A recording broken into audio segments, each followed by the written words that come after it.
बिहार की राजनीति में पलटू नाम से मशहूर नीतीश कुमार एक बार फिर चर्चा में हैं। पलटू राम से मशहूर नीतीश कुमार का जो लोकसभा चुनाव का परिणाम सामने आया है, इसके बाद कई सारे कयास लगाए जा रहे हैं। क्या नीतीश कुमार एक बार फिर से पलटी मारेंगे? क्या नीतीश कुमार एनडीए से हट करके इंडिया अलायंस में शामिल होंगे? कई सारे सवाल अब उठ रहे हैं परिणाम को देखते हुए। पंजाब केसरी देख रहे हैं आप और मैं हूं आपके साथ सतेंद्र शर्मा।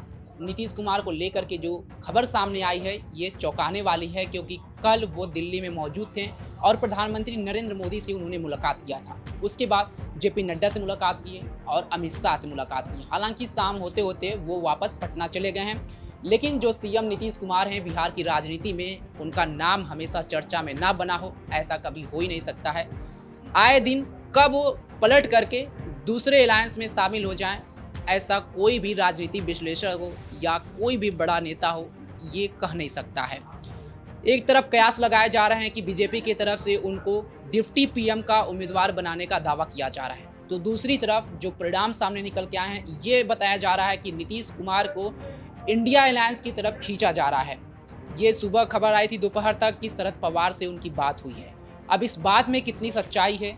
क्या नीतीश कुमार एक बार फिर पलटी मारेंगे और लालू की तरफ जाएंगे?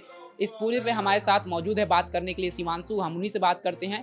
परिणाम आने के बाद से जो कयास लग रहे हैं नीतीश कुमार को लेकर के, और नीतीश कुमार पहले से ही पलटू राम के नाम से प्रसिद्ध हैं, तो क्या एक बार फिर पलटी मारेंगे? देखिए, सबसे पहले तो ये जो हमारा जो इलेक्शन अभी हुआ और उसका जो परिणाम भी सामने आ रहा है, बीजेपी के लिए अच्छी खबर नहीं है, क्योंकि बीजेपी 300 का आंकड़ा भी पार नहीं कर पा रही है अभी के रुझान के हिसाब से। तो अब ऐसे में जो इंडिया अलायंस है वो जिस तरह की उसकी सीटें 230 के आसपास रुझान के हिसाब से सीटें आ रही हैं इंडिया अलायंस को, तो इंडिया अलायंस पूरी कोशिश में है कि किसी तरह वो इस बार सरकार बना ले, क्योंकि अगर इस बार वो सरकार बनाने में नाकाम रहती है तो फिर 5 साल विपक्ष में उनको रहना पड़ेगा। तो इंडिया अलायंस के तमाम बड़े नेता कार्यकर्ता ये चाह रहे हैं कि किसी भी तरह कैसे भी करके, बोलते हैं ना, शाम दाम दंड भेद, कुछ भी करके जो है इस बार मोदी जी को जो है वो सत्ता से हटाने के लिए वो कुछ भी कर सकते हैं। तो वही अब नीतीश कुमार क्या है कि बदनाम है राजनीति में अपने पार्टी बदलने को लेकर।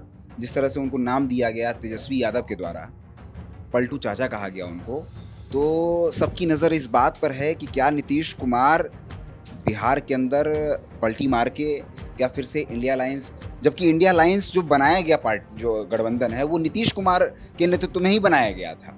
नीतीश कुमार ने ही सभी विपक्ष को एक करके जो है वो अलायंस बनाई और 2 बैठक के बाद मोहभंग और होकर वो के एनडीए में चले गए।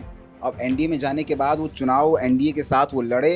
अब उसके बाद क्या स्ट्रेटेजी थी, नहीं स्ट्रेटेजी थी, वो तो नीतीश कुमार खुद बताएंगे। तो क्या लगता है अगर नीतीश कुमार जो कयास लगाए जा रहे हैं एनडीए से हट करके वो इंडिया में जाते हैं, तो कितने सीट का अंतर लेकर के जाएंगे और इंडिया को इससे क्या फ़ायदा होगा? नहीं, देखिए, ज़्यादा से ज़्यादा 16 सीट उनके पास अभी आएगी, तो कुछ मतलब उससे सरकार तो नहीं गिरेगी, लेकिन अकेले नीतीश कुमार, देखिए नीतीश कुमार सीट पे मत जाइए। नीतीश कुमार अगर पलटी मारेंगे तो वो ये मत समझिए कि सिर्फ नीतीश कुमार ही आएंगे। शरद पवार ने तो क्या बोलते हैं, बीजेडी से ही बात की है, बीजू जनता दल उड़ीसा के जो मुख्यमंत्री हैं उनसे ही बात की है, वो भी आएंगे। और भी तमाम जो अलग अलग पार्टियां हैं जो बीजेपी से नाखुश थी, यानी एनडीए के समर्थित जो पार्टी हैं अब इंडिया अलायंस उसे तोड़ने का चाल चलने लगी। जी, तोड़ने का चाल चलेगी। मैं कह रहा हूँ ना कि जिस स्थिति में भी इंडिया अलायंस है वो पूरी कोशिश करेगी कि किसी तरह शाम दाम दंड भेद कुछ भी करके सरकार बनाई जाए, और बीजेपी भी कोशिश पूरी करेगी कि वो अपने पार्टी को, अपने गठबंधन को वो ना टूटने दे। लेकिन जो भी ये चर्चाएं हो रही हैं कि नीतीश कुमार जो है पलटी दोबारा मारेंगे, तो ये बात मैं आपको कहना चाहता हूं कि अभी जेडीयू के नेता हैं, उन्होंने ये कंफर्म कर दिया है कि नहीं, नीतीश कुमार, केसी त्यागी ने कह दिया, कंफर्म कर दिया कि नहीं, नीतीश कुमार एनडीए में बने रहेंगे। ये सब अफवाह फैलाई जा रही है, लेकिन देखिए कहीं ना कहीं धुआं तभी उठता है जब कहीं ना कहीं थोड़ा बहुत आग लगी हो। तो नीतीश कुमार पे हाँ भरोसा करना थोड़ा सा मुश्किल हो जाता है, क्योंकि अब तक 4 बार पलटी मार चुके हैं।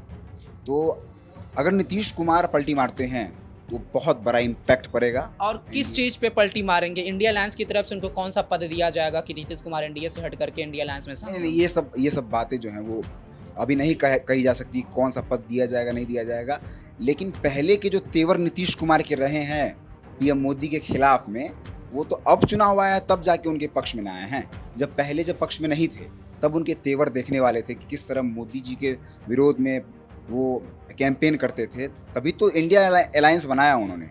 जब ये इंडिया नाम रखा गया तो उस बैठक में भी नीतीश कुमार दिल्ली में मौजूद थे, और जो तमाम जो पार्टियां हैं ये नीतीश कुमार के द्वारा ही जोड़ी गई है। तो कह नहीं सकते हैं कि चुनाव से पहले और चुनाव के बाद की स्ट्रेटेजी क्या दिमाग में लेके नीतीश कुमार चले होंगे, क्योंकि देखिए बिहार जो है देश की राजनीति में बहुत अहम भूमिका निभाती है हमेशा से, और बिहार में अगर कुछ खेला हुआ उसका इम्पैक्ट ज़रूर जो है वो इंडिया अलायंस को पड़ेगा, और मे बी देखिए शाम तक ये पता चल जाएगा और कि शपथ कौन ले रहा है। लेकिन अभी तक के रुझान के हिसाब से पीएम मोदी शपथ लेंगे, पीएम मोदी ही प्रधानमंत्री बने रहेंगे अगर कुछ गड़बड़ ना हुई तो। प्रधानमंत्री मोदी का इन्होंने जिक्र किया तो हम आपको बता दें कि अभी एक ब्रेकिंग आई है कि प्रधानमंत्री नरेंद्र मोदी वाराणसी लोकसभा सीट से 1,52,000 वोटों से जीत दर्ज कर ली है। लेकिन तमाम सारे लोकसभा सीटों पर हमारी नज़र है, कौन जीत रहा है कौन हार रहा है, हर एक सीट का आपके पास जवाब लेकर के हम आएंगे। तब तक के लिए जुड़े रहे हमारे साथ और देखते रहें पंजाबकेसरी.com। धन्यवाद।